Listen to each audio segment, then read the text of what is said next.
Un troisième ouvrage, lui aussi extrait de l'ouvrage principal Les grandes questions existentielles, lui s'intitule La nouvelle spiritualité libre, naturelle et transreligieuse, et son sous-titre c'est Pour sortir enfin du matérialisme déshumanisant et des obscurantismes religieux. Bon, le sous-titre explicite exactement le programme. On est pris entre deux béances ou deux abîmes folles. D'un côté, le matérialisme, et de plus en plus d'âmes pressentent que ce matérialisme est contraire au bien et au sens propre inhumain, déshumanisant. Mais de l'autre, on voit bien que les religions traditionnelles elles-mêmes ont failli. D'ailleurs, le Dalai Lama lui-même, dans un de ses derniers petits ouvrages, intitule un de ses chapitres La faillite des religions. Et il dit Je prends acte de la faillite des religions. D'ailleurs, comment ne pas prendre acte de la faillite des religions?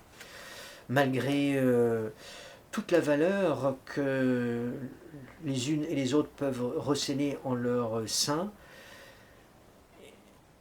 il n'y a pas, elles ont failli.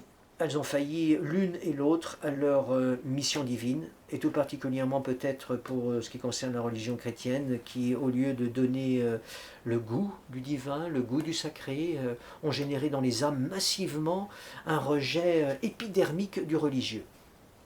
En réalité, c'est un rejet épidermique du religieux qui malheureusement est confondu avec le divin lui-même. D'où l'intérêt d'apprendre à distinguer la spiritualité du religieux sans les confondre. Et c'est d'ailleurs l'objet de ce petit livre, de dire qu'il est possible de développer une spiritualité transreligieuse, libre et naturelle. Et pour cela, il faut opérer un travail très attentif de critique. D'une part, concernant le matérialisme, l'idéologie matérialiste qui domine sans partage aujourd'hui tous les esprits et toutes nos institutions. Et de l'autre, une critique aussi très attentive des grandes traditions religieuses pour discerner ce qu'elles ont d'authentiquement sage et divin à transmettre et à transmettre encore à notre humanité d'aujourd'hui, tout en se défiant radicalement et vigoureusement des errances qu'elle comporte et qui confinent parfois à la folie. On le voit bien, hein, tous les fanatismes religieux, quels qu'ils soient, ou les obscurantismes religieux, quels qu'ils soient, irrationnels, débilitants, délirants, malfaisants, destructeurs, que l'on peut voir sur la scène du monde. Pour la critique du matérialisme, on s'attaque à trois grandes dogmatiques qui constituent des dogmatiques indiscutables et qui sont les pivots des enseignements universitaires aujourd'hui. Première dogmatique, ça concerne l'origine de la vie. Et quand on regarde les manuels qui sont donnés à nos enfants, à nos jeunes gens dans les collèges ou dans les lycées, on voit cette doctrine, on peut l'appeler néo-darwinienne à défaut d'autres terminologies. Elle consiste à dire, en réalité elle consiste à raconter une histoire qui est une véritable fable. Elle commence vraiment comme les fables pour les enfants. Il était une fois, il y a très très longtemps sur notre planète bleue, au bord des océans primitifs, sans doute dans une flaque d'eau, suite au brassage des vagues, les ressacs, et puis peut-être l'alternance de la lune, peut-être une foudre qui est tombée bien malencontreusement sur la flaque d'eau, hop, tout à coup, la première cellule vivante. On nous raconte, on nous fait croire, on veut nous faire croire que la vie est sortie par hasard d'une flaque d'eau suite au brassage des particules élémentaires qui étaient en dissolution dans la flaque. Les sels minéraux en fait, et puis quelques autres molécules simples. Ce qu'il faut absolument dire et dénoncer vigoureusement et frontalement, c'est l'énorme mensonge que de présenter cette thèse comme étant une thèse scientifique. On la présente comme étant une vérité scientifique avérée. Mais il faut absolument rappeler que depuis les 150 ans que cette doctrine existe, jamais aucun laboratoire de biochimie n'a réussi à faire sortir la moindre petite première cellule vivante à partir d'un bouillon de molécules élémentaires. Jamais. C'est donc une pure hypothèse, et certainement pas une vérité scientifique. Voilà le premier grand mensonge. Il faudrait l'enlever de tous les manuels scolaires et rappeler que ce n'est qu'une hypothèse parmi d'autres. Et si on la présente comme étant une vérité scientifique, on verse non plus dans les sciences, mais on verse dans de la science-fiction, parce que, encore une fois, cette thèse n'a jamais été vérifiée. Première doctrine donc, l'origine de la vie issue des océans primitifs par hasard. Deuxième doctrine matérialiste que l'on conteste ouvertement, c'est le dogme de l'identité, du mental et du neuronal. Alors on voit dans les émissions de télévision, on invite des animateurs, des animatrices très très sympathiques et qui vont inviter eux-mêmes des neuroscientifiques, puisque ce sont les scientifiques qui sont à la mode aujourd'hui. Et quasiment sans exception, ces scientifiques commettent du point de vue scientifique et du point de vue épistémologique une erreur rédhibitoire. Ils confondent tout simplement le cerveau avec la pensée. Et on rappelle ici que ce n'est pas le cerveau qui pense, c'est le penseur. Et on nous présente la plupart du temps les mêmes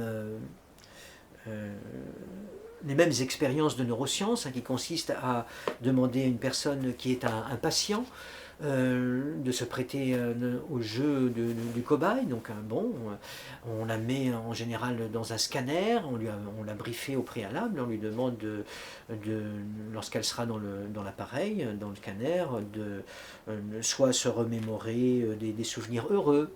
Et puis pendant ce temps-là, on regardera ce que cela produit sur son cerveau.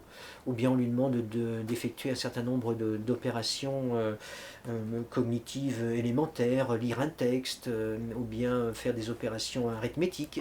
Même chose, on regarde ce que cela produit sur le cerveau. Dans cette expérience, de cette expérience, nos neuroscientifiques et les commentateurs de toutes sortes vont ensuite dire sans prudence ni réserve minimale, vont conclure c'est telle ou telle zone du cerveau, et on va nous montrer avec des très jolis schémas, avec des jolies musiques planantes, on va nous montrer, oui, telle ou telle zone du cerveau étant activée.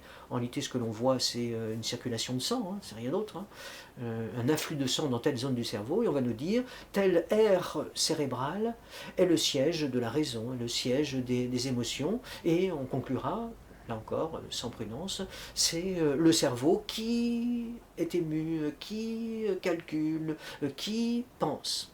Et nous on rappelle ici, on le rappelle, c'est une évidence pourtant, non, il n'y a pas qu'une seule série de causalités dans ce phénomène, il y en a bien deux. D'un côté, le sujet vivant auquel on demande de réaliser des opérations purement immanentes dans son esprit, et puis de l'autre, une structure matérielle constituée de matière blanche et grise, en l'occurrence le cerveau, sur lequel on va observer des phénomènes électrochimiques, voilà, des circulations de fluides, ou bien des processus, des activités électriques dans telle ou telle zone du cerveau. On constate donc qu'il y a deux séries de phénomènes. Des phénomènes électrochimiques d'un côté, sur le cerveau, mais de l'autre côté, des processus purement cognitifs qui s'opèrent dans l'immanence propre de l'esprit. Deux phénomènes empiriques, aucune raison de les réduire l'un à l'autre. Le minimum de respect de la méthode scientifique consistera au contraire à respecter scrupuleusement cette distinction et ne pas confondre le mental avec le neuronal de sujet. La démonstration par l'absurde, si on met un cadavre dans un scanner, il ne se passe rien. Pourtant, si c'est une personne qui vient juste de mourir, son cerveau possède exactement les mêmes structures. Seulement, il n'est plus actif. Il n'est plus actif parce que le penseur n'est plus là. Et pour rectifier l'ordre de causalité, c'est le penseur, sujet spirituel, qui, par les opérations qu'il produit dans l'immanence de son esprit, produit comme effet, comme conséquence sur la matière grise, les phénomènes électrochimiques que l'on constate ensuite.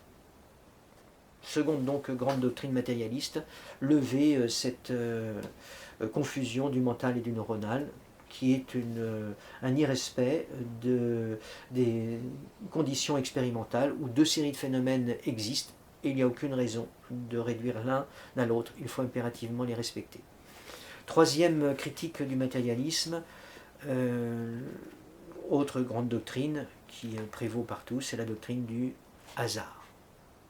Elle est sous-jacente à la doctrine de l'émergence de la vie, dans la flaque d'eau de tout à l'heure, mais on la rapporte aussi à l'origine du cosmos lui-même. À l'origine du cosmos, on nous dit, au moment du Big Bang, il y avait de la matière purement chaotique et le brassage, là encore fortuit, de ces particules élémentaires, des protons en réalité, puisque ce sont les seules particules qui existent au tout premier temps de l'univers. Du brassage fortuit de ces particules élémentaires résulte tout ce cosmos. Et on invoque comme cause le hasard. Le hasard est une grande fumisterie intellectuelle. Si on y réfléchit un tout petit peu, le hasard, qu'est-ce que c'est? Le hasard, ou bien c'est un aveu d'ignorance, on veut simplement dire que finalement, on ne connaît pas la véritable cause. On ne peut pas l'énoncer, nos moyens sont trop limités, intellectuels, instrumentaux, sont trop limités pour pouvoir atteindre la connaissance de ce que l'on observe dans l'univers. Bon, c'est recevable absolument, l'ignorance. Il y a de très nombreux domaines par rapport auxquels on est acculé à la limite, à nos limites humaines. Mais s'il s'agit d'ignorance, il ne s'agit pas de science. Donc la doctrine du hasard n'a rien à faire dans les sciences si elle s'identifie à un aveu d'ignorance. L'autre acception du mot hasard, c'est de confondre c'est de faire dire, l'autre acception du mot hasard, c'est de l'identifier à une non-cause. On ne dit pas qu'on ne connaît pas les causes, on dit qu'il n'y en a pas. Il n'y a pas de cause. Mais on voit tout de suite le paralogisme, puisqu'on prétend exister l'univers en disant si les choses apparaissent telles qu'elles sont, c'est à cause du hasard. Paralogisme tellement énorme qu'il est très étonnant qu'il ne saute pas aux yeux. On prétend expliquer une cause en invoquant une non-cause. Le hasard s'identifie au néant dans ce cas-là. Ou bien le hasard s'identifie à l'ignorance, ou bien le hasard s'identifie au néant. Bref, ces doctrines qui sont présentées comme étant les fondements et les fondamentaux de nos paradigmes par lesquels on pense l'univers et en conséquence l'homme, et desquels on déduit toute une série d'applications qui vont rejaillir dans la vie collective, dans la vie publique, dans la vie politique et au final dans la vie concrète de chacun d'entre nous. Toutes ces doctrines sont fallacieuses et sont fausses. Il faut les dénoncer avec vigueur. Elles reposent sur l'idéologie matérialiste qui est, quand on l'analyse, irrationnelle et insensée. C'est la première partie de cet ouvrage. Et dans la conclusion, c'est il faut sortir des religions, il faut sortir du matérialisme, il faut développer une spiritualité une nouvelle spiritualité libre, c'est-à-dire qui ne s'aliène pas à l'une ou l'autre des doctrines ni matérialistes ni religieuses, naturelle, qui s'appuie sur l'observation rigoureuse de la nature par l'usage de la raison elle-même naturelle, libre, naturelle et transreligieuse, c'est-à-dire qui ne rejette pas tout des religions, mais qui prend le meilleur de chacune, puisque chacune est dépositaire réellement de trésors de sagesse, et on la reconnaîtra avec elle, de nature authentiquement divine. Voilà donc un livre pour réfléchir à une nouvelle spiritualité, qui est une spiritualité parfaitement miscible dans nos sociétés laïques, puisque c'est une spiritualité qui recentre aussi l'expérience spirituelle sur la personne individuelle et qui se défie des communautarismes de toutes sortes. Elle est parfaitement donc adaptée à nos sociétés laïques, rationnelles, démocratiques. C'est l'avenir de notre humanité que de développer une spiritualité, une nouvelle spiritualité.